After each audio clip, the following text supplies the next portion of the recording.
Bab 881. Corin mengeluarkan kartu kredit emas dari sakunya dan memberikannya kepada Francine. Ini, kamu bisa pakai kartu ini. Tidak perlu kode PIN. Francine menghampiri dan merebut kartu itu darinya. Ia meliriknya dengan marah sebelum berjalan ke konter pembayaran. Setelah Francine pergi, Jason mengangkat alisnya. Itu bukan kartu Jeremy, kan? Tanyanya tertarik. Bagaimana kamu tahu? Tanya Corin. Jason tersenyum. Karena Jeremy hanya menggunakan kartu hitam. Bank hanya memberikan kartu hitam kepada nasabah paling eksklusif mereka. Kekayaan bukan satu-satunya kriteria kelayakan. Di sisi lain, mereka akan memberikan kartu emas kepada setiap nasabah yang memiliki jumlah tabungan tertentu di rekening mereka. Jason menegakkan tubuhnya di kursinya. Kamu pakai uangmu buat beli tas buat Francine.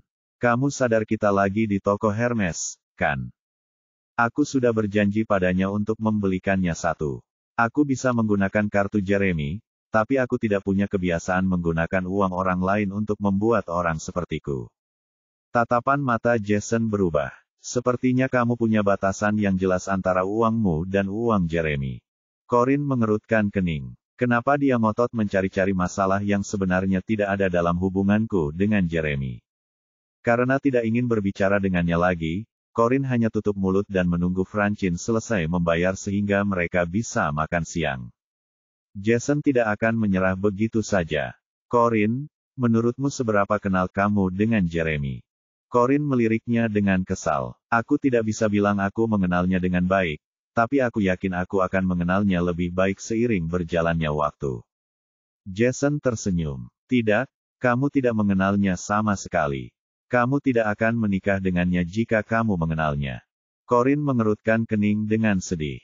Tuan Talbot, saya sangat menyarankan Anda untuk tidak berasumsi atau berspekulasi sembarangan tentang keinginan orang lain.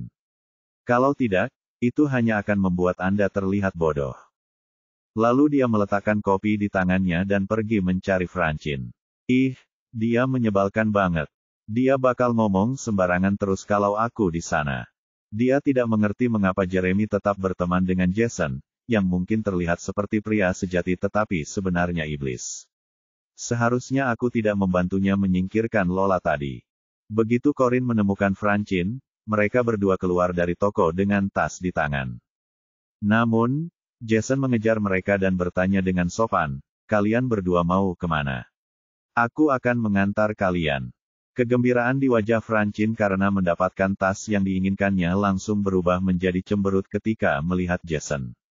Ia segera menatap Corin untuk menunggu jawabannya. Tidak, terima kasih. Kami mau makan siang di dekat sini saja, kata Corin dingin.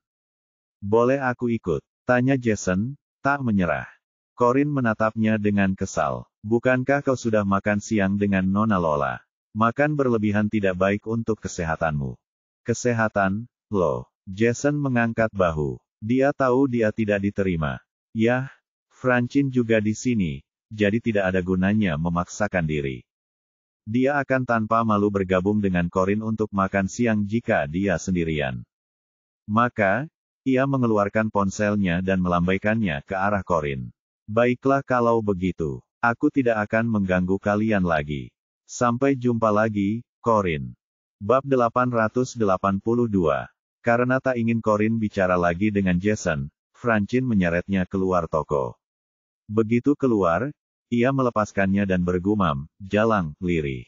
Corin pura-pura tidak mendengarnya. Ia melihat sekeliling dan bertanya, mau makan siang apa? Francine hampir meledak ketika dia gagal memancing Corin untuk berkelahi. Aku lihat semuanya. Jason pakai fotomu sebagai wallpaper ponselnya. Apa belum cukup kau merayu adikku sampai sekarang kau juga merayu Jason? Corin bahkan tidak menyadari Jason menggunakan fotonya sebagai wallpaper ponsel. Terkejut, ia tak kuasa menahan diri untuk bertanya-tanya bagaimana Jason bisa mendapatkan fotonya. Setelah dipikir-pikir, ia teringat Jason menyimpan fotonya saat membantu Annie berfoto bersama di pesta di Lunar Century Manor terakhir kali. Apa dia tidak punya batasan sama sekali? Pikirnya kesal. Lalu, sambil berjalan ke restoran masakan Asia di depan mereka, Corin menjawab dengan acuh tak acuh, kau tidak akan percaya kalau kukatakan aku tidak merayunya, jadi sebaiknya kita hentikan saja obrolan ini dan makan siang dulu karena aku yakin aku lapar. Francine tak punya pilihan selain mengikutinya dengan marah. Ia frustrasi melihat Corinne yang begitu acuh tak acuh. Mereka berdua duduk di restoran dan memesan makanan. Namun, bahkan setelah semuanya tersaji, Francine tetap tak bergerak. Ia hanya melotot tajam ke arah Corinne dengan tangan bersilang, seolah Corinne baru saja membunuh keluarganya. Corinne menggigit beberapa suap sebelum menatap Francine. Kenapa kamu marah sekali? Memangnya kenapa kalau aku baru saja berbincang dengan pria lain? Bukankah ini kesempatan yang tepat bagimu untuk kembali ke saudaramu dan mengadu tentangku? Aku khawatir kamu akan mengkhianati saudaraku, jawab Francine dengan sedih. Corinne tersenyum. Wah, bukankah itu sempurna untukmu? Maksudku, kau memang mencoba menjodohkanku terakhir kali. Aku akan dikeluarkan dari keluargamu kalau ketahuan selingkuh, lalu kau bisa meminta adikmu menikah dengan seseorang yang kau senangi sebagai kakak iparmu. Francine terdiam. Aku memang keterlaluan dengan apa yang kulakukan pada Corinne terakhir kali, pikirnya dengan rasa bersalah. Ia baru terpikir untuk menyewa seseorang untuk memperkosa Corinne setelah mendengar dari Anya di salah satu telepon mereka tentang berita lokal yang mengejutkan semua orang. Bodoh sekali aku. Untung Corinne cukup pintar untuk tidak jatuh ke perangkapku. Entah mengapa, dia tidak benar-benar ingin Jeremy memberinya saudara ipar baru. Corinne, aku tahu kamu tidak tertarik pada Jason, tapi kamu harus tahu bahwa pria akan selalu tertarik pada wanita cantik sepertimu. Jadi pastikan kamu menjaga jarak dan jangan mengecewakan saudaraku. Corinne mengangkat alisnya. Kau khawatir aku akan mengecewakan kakakmu? Francine menggosok tengkuknya dengan canggung. Maksudku, dia tergila-gila padamu, jadi apa yang bisa kulakukan? Lagi pula aku tidak punya kuasa untuk mengusirmu dari rumah. Corinne terkekeh pelan dan meletakkan sepotong daging di piringnya. Ini, makanlah. Kau tak perlu repot-repot memikirkan urusan orang dewasa kalau kau bahkan tak bisa mengerjakan matematika dasar, novel drama.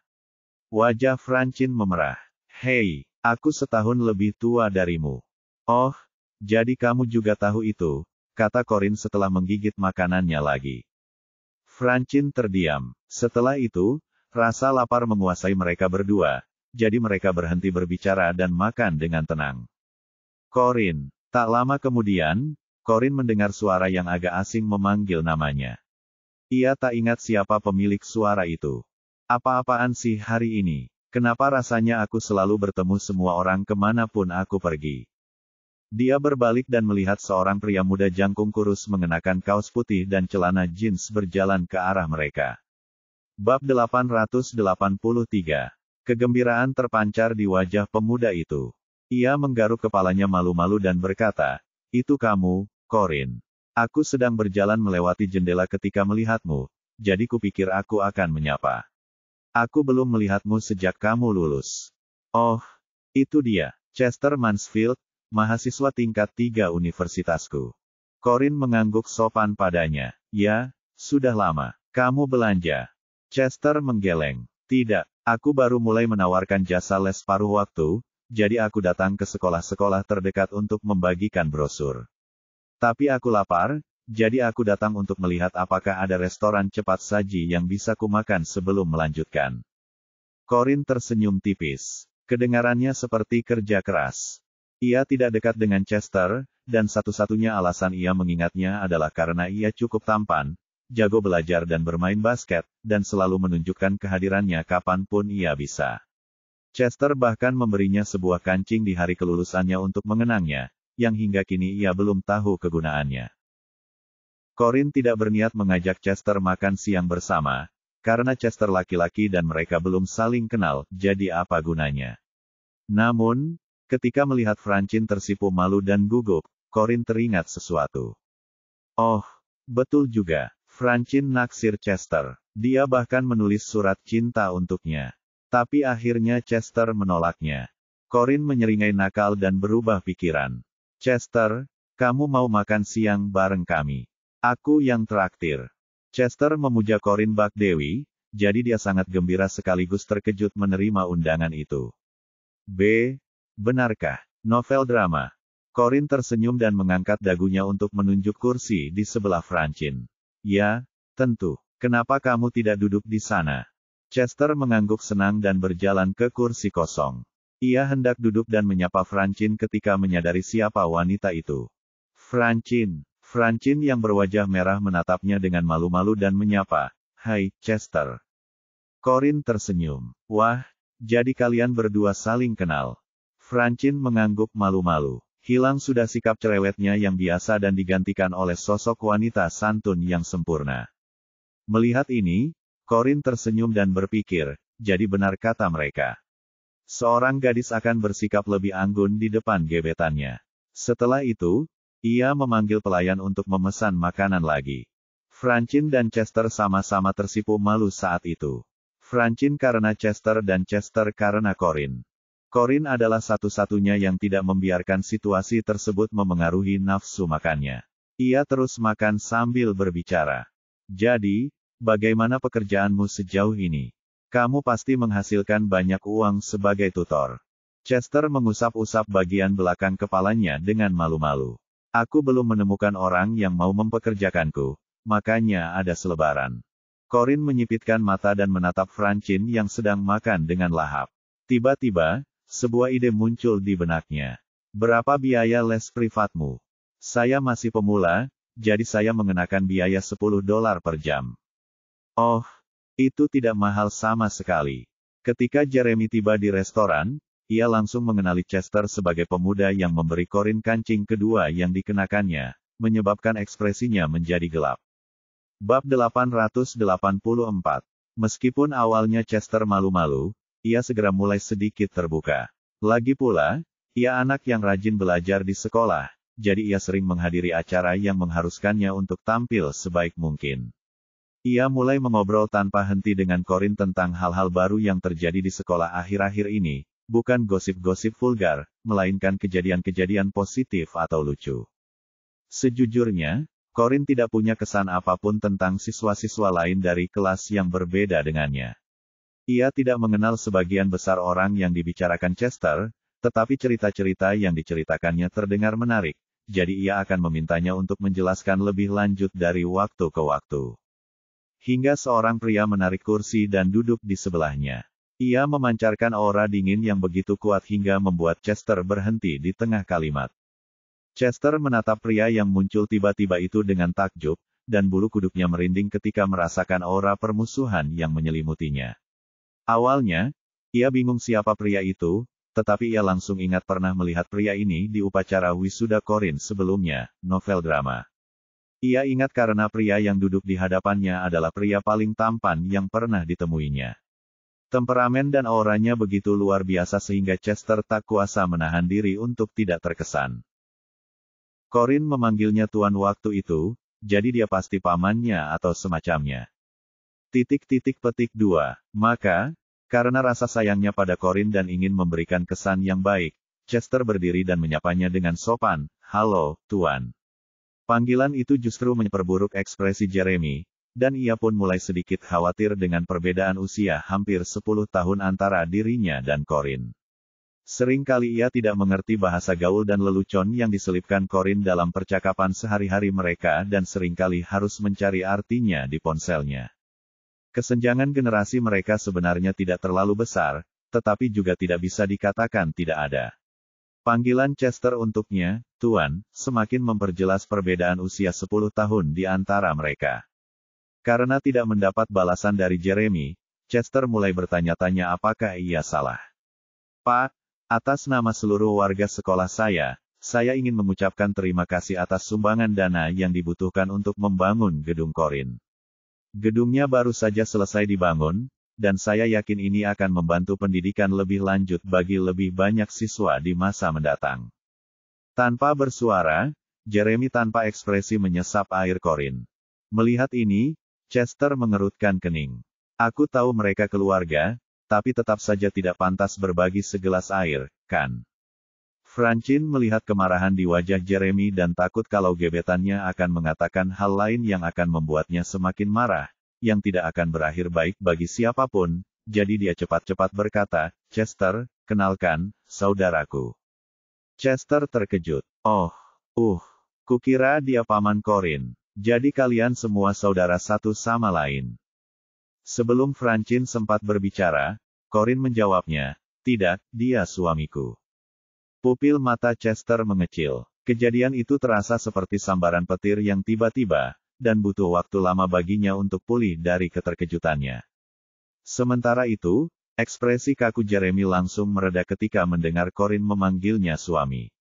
Ia berbalik dan tersenyum lebar pada Corin. Chester merasa sulit menerima kabar itu, ia bahkan mengira Corin bercanda. Lagi pula, Corin dan Jeremy sepertinya tidak akan berada di tahun ajaran yang sama. Tapi, bukankah kamu menghadiri upacara wisuda Corin sebagai orang tuanya? Tanyanya.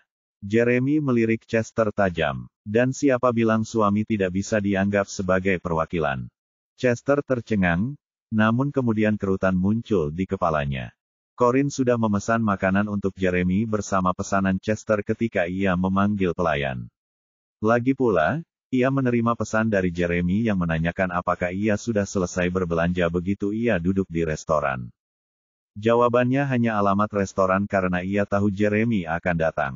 Jeremy bertanya apakah ia sudah selesai berbelanja, bukan apa yang sedang ia kerjakan.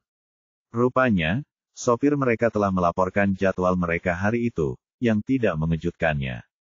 Bab 885.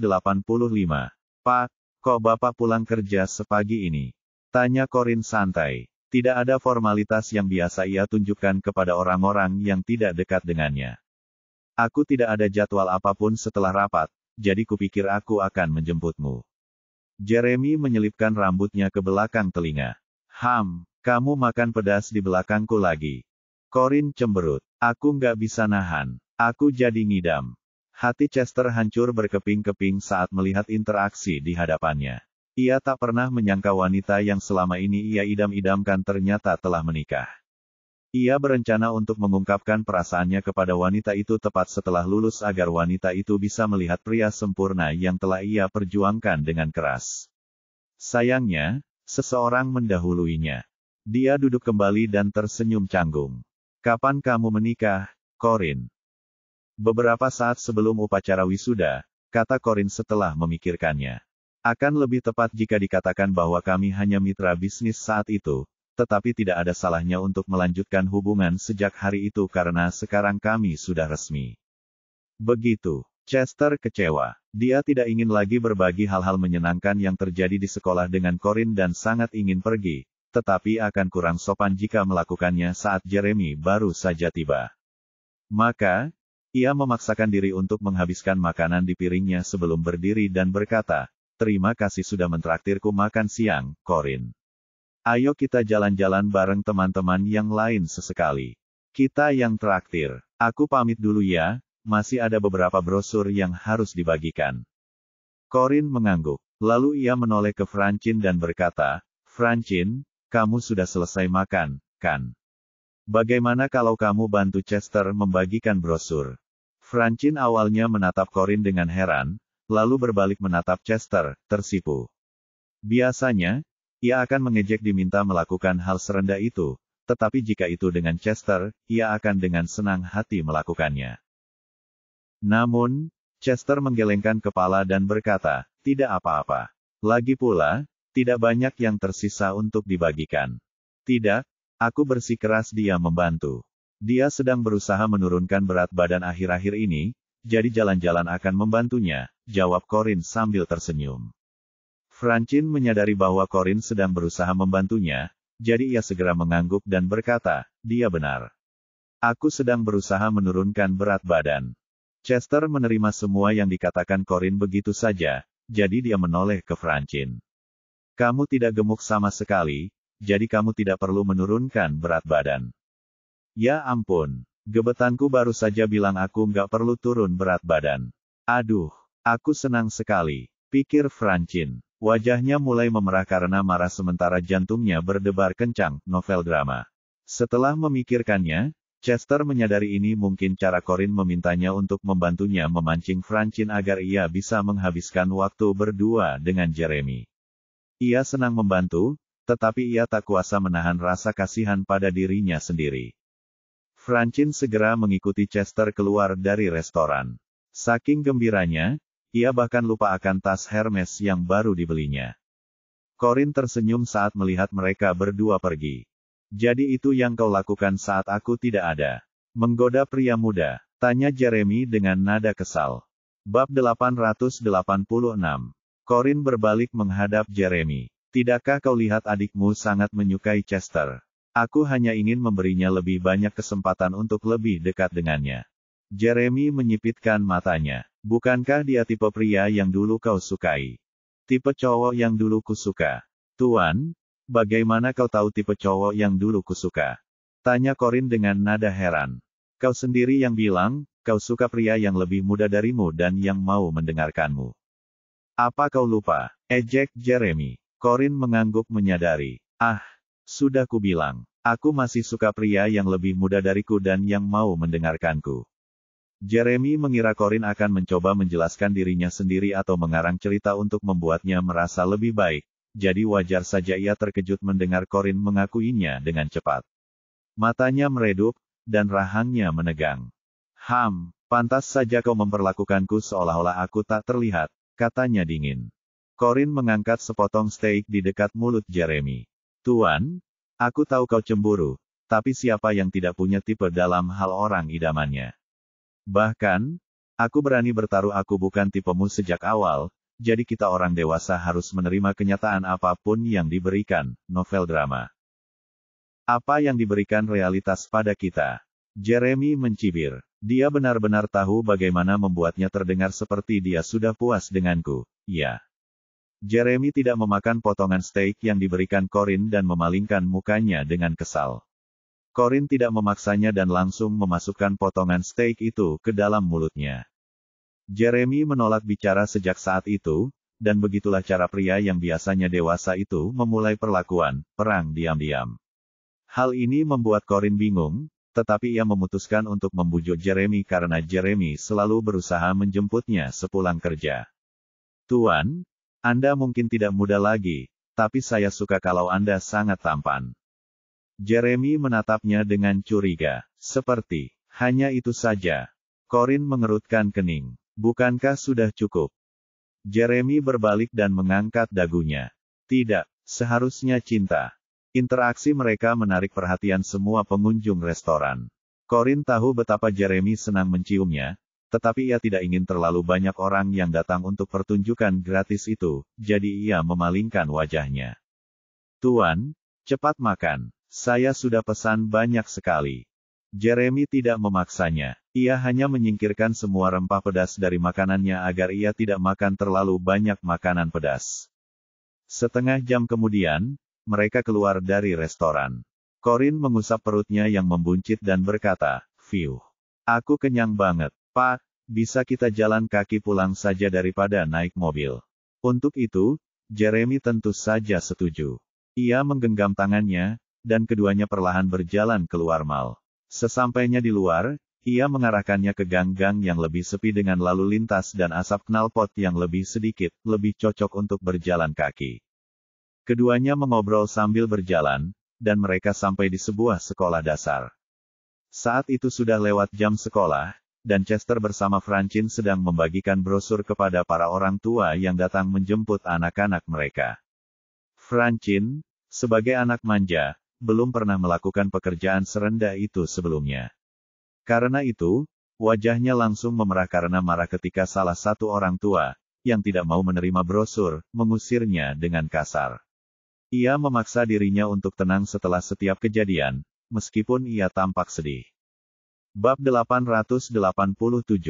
Chester menyadari ketidaknyamanan Francine, jadi ia menghampirinya dan dengan lembut menghiburnya sebelum mengulurkan tangan untuk mengambil sisa brosur. Ia tak tega membiarkan Francine melanjutkan pekerjaannya. Namun, Francine bersikeras menyelesaikan apa yang telah ia mulai. Ia menolak melepaskan brosur dan dengan berani memperkenalkan layanan bimbingan belajar Chester kepada para orang tua yang tidak sabar sebelum dengan sopan memberikan brosur tersebut kepada mereka. Corinne mengangkat alisnya ketika melihat ini. "Hei, Tuan, apakah Anda senang dengan saudara ipar yang saya pilihkan untuk Anda?" Jeremy terkejut melihat adik perempuannya yang arogan rela mengorbankan harga dirinya demi membantu seorang pria miskin membagikan brosur. Namun, kekaguman di wajahnya segera sirna ketika ia teringat pria miskin itu dulu sangat menginginkan istrinya. Dia baik-baik saja, jawabnya dingin. Dia murid terbaik di kelasnya, dan kedua orang tuanya intelektual. Dia tidak hanya tampan, tapi juga rendah hati. Yang langka darinya adalah dia tidak pernah genit. Maksudku, di mana kita bisa menemukan orang seperti ini sekarang? Jeremy mengerutkan kening dan menyipitkan mata padanya. Sepertinya kau mengenalnya dengan sangat baik. Mungkinkah karena kau pernah tertarik padanya sebelumnya?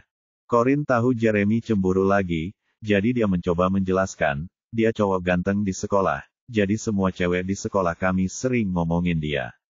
Kebetulan aku juga kadang-kadang nggak sengaja dengar mereka. Jeremy mengerutkan kening dan mendengus dingin. Kalau anak itu sebaik yang kau bilang, dia tidak akan jatuh cinta pada Francine sama sekali, novel drama. Dia benar, keluarga terpelajar tidak akan mau dipaksa oleh keluarga kaya. Satu-satunya kelebihan Francine adalah penampilannya dan keluarganya yang kaya. Selain itu, dia tidak punya banyak kelebihan. Meskipun begitu, ada kemungkinan Jeremy hanya iri dan tidak mau mengakui betapa hebatnya Chester. Tentu saja, Corinne tidak mengatakan semua itu dengan lantang. Mereka berdua membiarkan Francine dan berjalan sedikit lebih jauh dari sekolah agar tidak menabraknya. Namun, yang tidak Corinne duga adalah balai kota terletak di depan sekolah. Ia memperhatikan sepasang suami istri yang baru saja mendaftarkan pernikahan mereka keluar bergandengan tangan. Mereka memancarkan kegembiraan yang meluap-luap saat mendiskusikan kemana mereka akan pergi untuk merayakannya. Melihat hal ini mengingatkanku pada sikap Jeremy yang samar dan mengelak saat Annie menyarankan agar dia membawa Corinne untuk mendaftarkan pernikahan mereka di balai kota.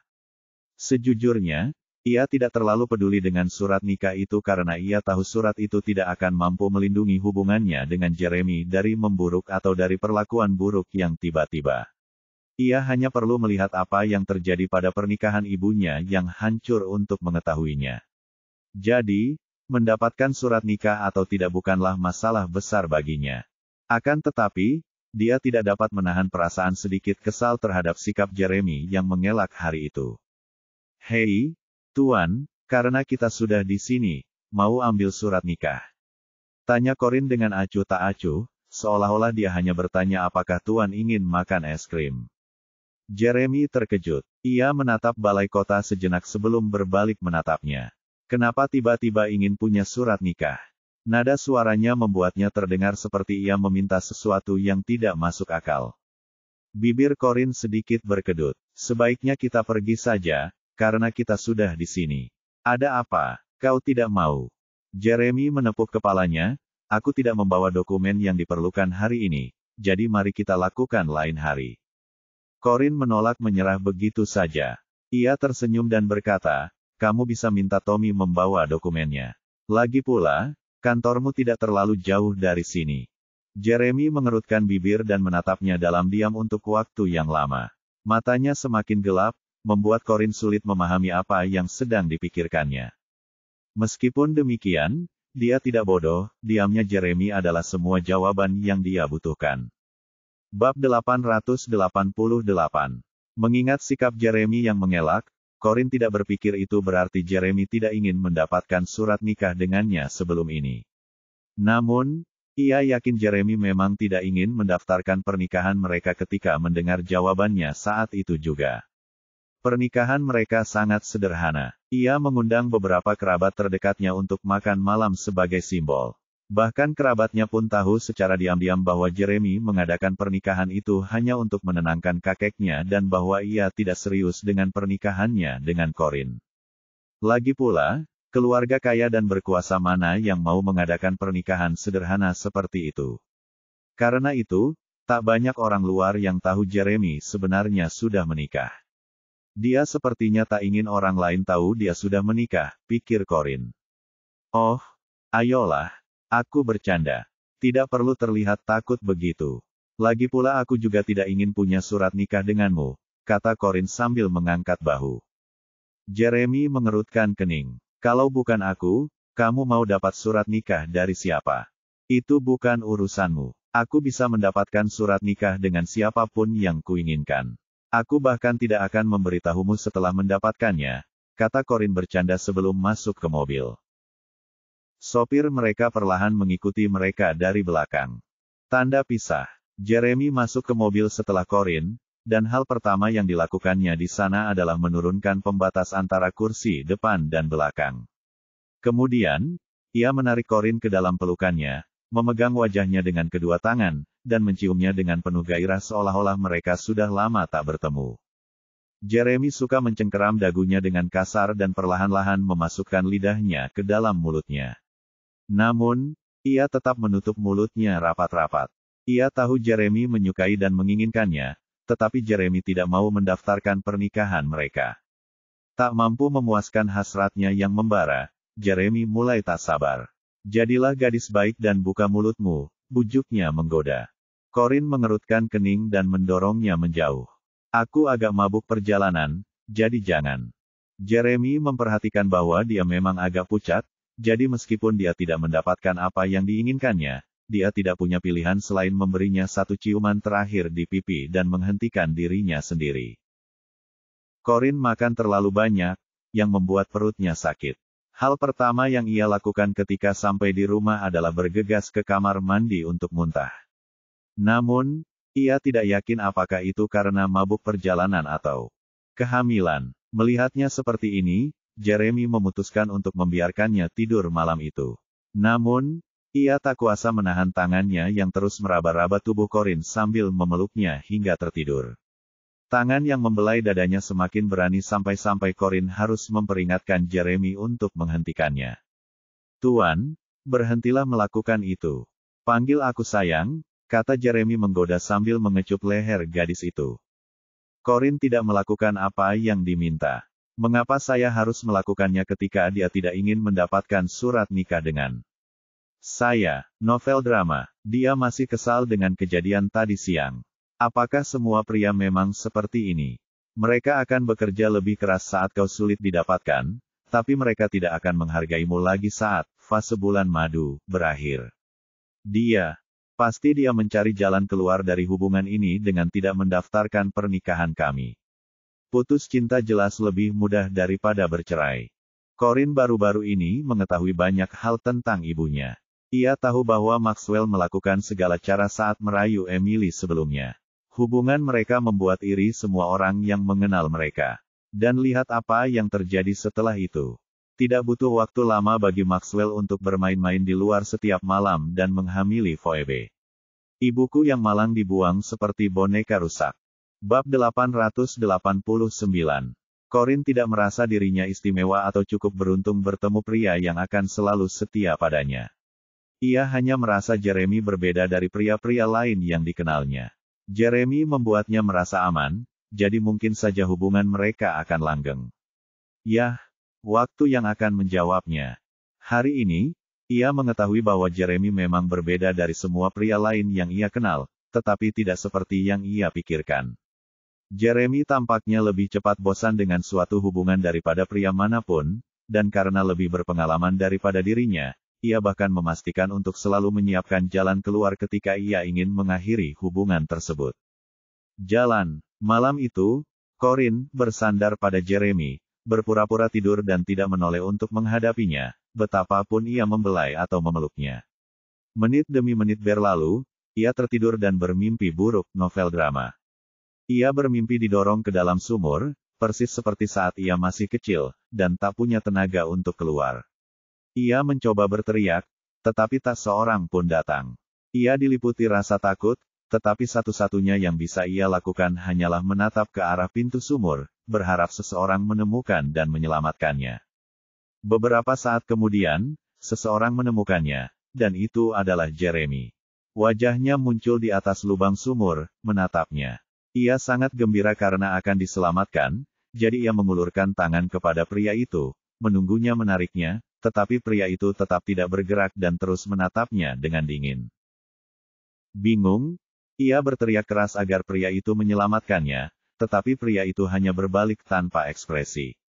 Semenit kemudian, seseorang lain mengangkat batu besar ke atas lubang sumur, dan ini menyelimutinya dalam kegelapan. Sekeras atau sekeras apapun ia berteriak minta tolong, tak seorang pun datang menyelamatkannya. Udara di dalam sumur menipis hingga ia tak bisa bernapas. Astaga, kelopak mata Corin terbuka lebar, basah oleh keringat. Pada saat itulah ia menyadari alasan mimpinya. Jeremy benar-benar berada di atasnya dan menciumnya. Mimpi itu membuatnya kesal, jadi ia memukul Jeremy agar Jeremy melepaskannya. Pukulan itu bukan pukulan ramah, melainkan pukulan sungguhan yang bertujuan untuk menjatuhkan seseorang. Jeremy mengerang kesakitan dan segera melepaskannya. Terengah-engah, ia bertanya, "Kenapa kau memukulku sekeras itu? Apa kau mencoba membunuh suamimu?" "Suami, Pah." Beraninya dia menyebut dirinya suamiku padahal kami belum menikah secara resmi. Pikir Corin dengan geram. "Sudah kubilang aku tak mau melakukannya malam ini, jadi kenapa kau menyergapku saat aku sedang tidur?" Tanyanya lemah. Di bawah sinar rembulan, tatapan Jeremy tampak semakin menggoda. Jelas ia terangsang oleh prospek mendapatkan keintiman. "Dia pasti memaksakan diri padaku jika aku tidak terbangun dari mimpi buruk," pikir Corin. "Tadi kamu teriak-teriak terus, Tuan." "Tuan, jadi kukira kamu mau," kata Jeremy menggoda. Corin duduk, menyalakan lampu di samping tempat tidurnya, dan mencoba menenangkan dirinya. Saat itulah Jeremy menyadari bahwa ia basah kuyup oleh keringat, yang membuatnya waspada. "Hei, ada apa? Apa kau mimpi buruk?" tanyanya lembut. "Ya," Jeremy mendekat dan memeluknya. "Tidak apa-apa, itu hanya mimpi. Aku di sini sekarang," katanya sambil mengelus punggung gadis itu pelan.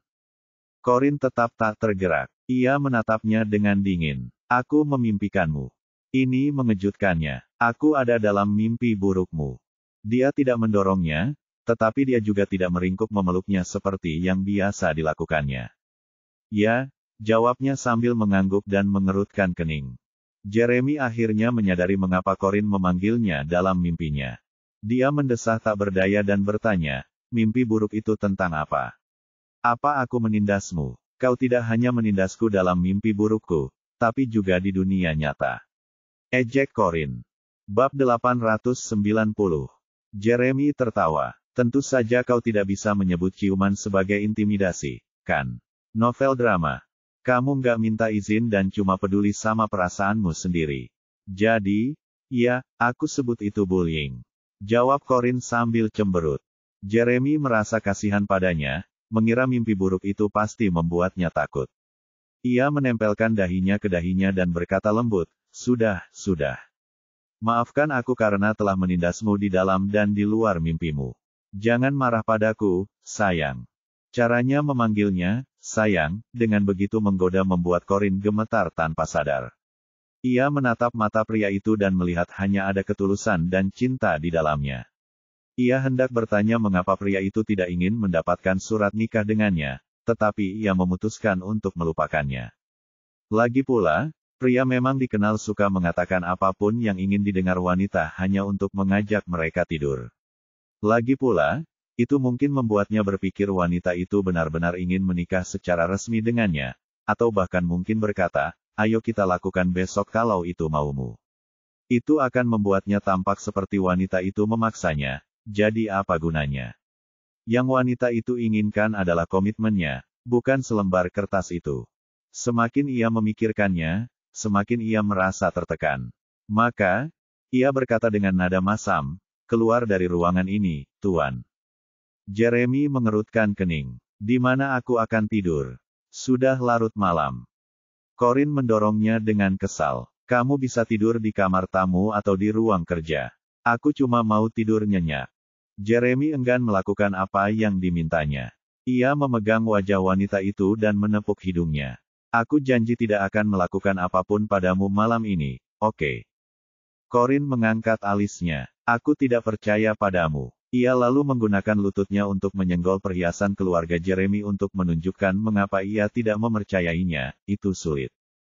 Jeremy mengerutkan kening. Ia hampir menerkam Corin ketika Corin menyentuhnya di sana. "Bajingan kecil ini tahu cara menghidupkan mesinku."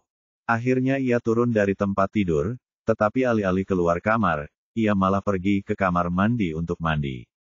Tak lama kemudian, ia keluar dengan rambut basah.